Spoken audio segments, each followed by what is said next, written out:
No quería acostarme con él. Estaba borracho.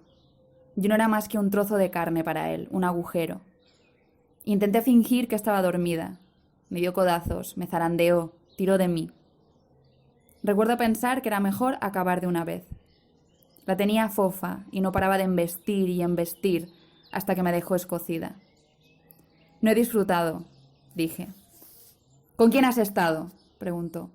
¿La tenía más grande que yo? ¿Te gustó? Eres como un ratón con un león. Tienes que dirigirte con rapidez a la puerta. Me levantó como si fuera un trapo. Tenía los ojos entumecidos. Oí a mi hijo llorar. Tenía la boca abierta y las amígdalas. Le veía las amígdalas. Mi marido me dio una buena paliza. Se envolvió la mano con mi melena negra y me zarandeó la cabeza. Intenté coger a mi hijo. No es tu hijo, dijo, sujetándome el pelo con la mano. Ya no es tu hijo.